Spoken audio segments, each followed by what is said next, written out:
UP में अब महिलाएं सुरक्षित नहीं दिख रही हैं।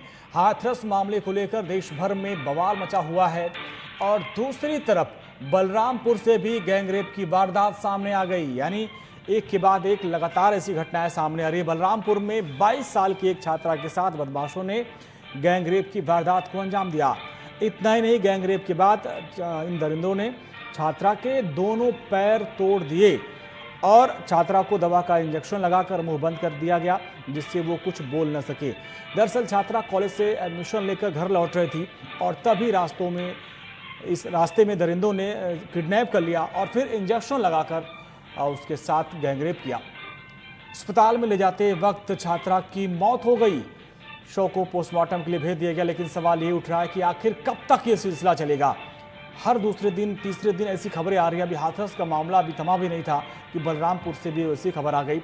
फिलहाल 3 आरोपियों को पुलिस ने गिरफ्तार कर लिया, लेकिन सवाल ये उठता है कि आखिर कब तक इस तरह की घटनाएं आएंगी। और बलरामपुर से मिथिलेश हमारे साथ, हमारे संवाददाता। मिथिलेश, अभी हाथरस का मामला थमा भी नहीं था कि एक और मामला, जरा इसको विस्तार से बताएं कि क्या पूरी घटना है ये। जी, अभी हाथरस का मामला चल ही रहा था, आप देख ही रहे थे, इतनी निंदनीय घटना। उसके बाद हाथरस का मामला जैसे अभी शांत नहीं हुआ कि दूसरा हाथरस बलरामपुर बन गया। हाँ। बलरामपुर में कैसड़ी थाना के अंतर्गत मझौली एक ग्राम सभा है, जहां 22 वर्षीय वंदना बीए की सेकंड ईयर की छात्रा विमला विक्रम महाविद्यालय पचवड़वा में एडमिशन करा करके और लौट ही रही थी और शाम का वक्त 5 से 6 बज गया था।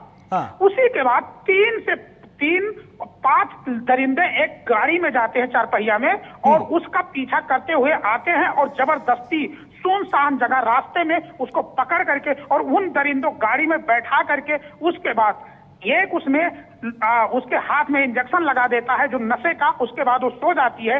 हाँ। 7 बजे ये 4 से 5 जो दरिंदे हैं, हाँ। ये लोग उस 22 वर्षीय दलित छात्रा को अपने रूम में ले जाते हैं और पारी पारी उसके साथ गैंग रेप करते हैं और उसके बाद जब वो विरोध करती है तो उसका दोनों पैर तोड़ देते हैं, उसकी कमर तोड़ देते हैं और यहाँ तक कि उसे मारने की कोशिश करते हैं। लेकिन किसी भी तरीके से उस चिल्लाने के बाद हाँ। ग्रामीणों ने वहां आने के बाद ये 4 से 5 जो आरोपी है ये फरार हो गए और उसके बाद ग्रामीणों ने उसको रिक्शा बुला करके उसके घर पहुंचाते हैं।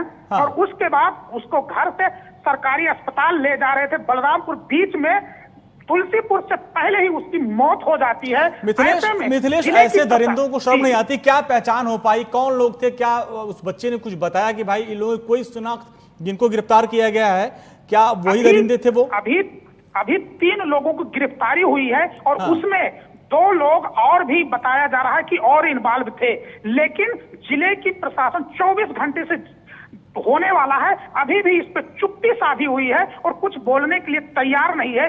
क्यों? क्योंकि अभी एक हाथरस का मामला आग लगा हुआ है और दूसरा हाथरस बलरामपुर थाना कैसड़ी मझौली ग्राम सभा बन चुका है, जो एक दलित लड़की के साथ हाँ। और निंदनीय तरीके से गैंगरेप हुआ और उसके बाद उसकी कमर, उसकी पैर तोड़ दिया गया, उसे मारने की भी कोशिश किया गया, लेकिन निर्ममता, निर्दयता की सारी सीमा पार कर दी गई। बहुत बहुत शुक्रिया मिथिलेश इस पूरी जानकारी के लिए आपके।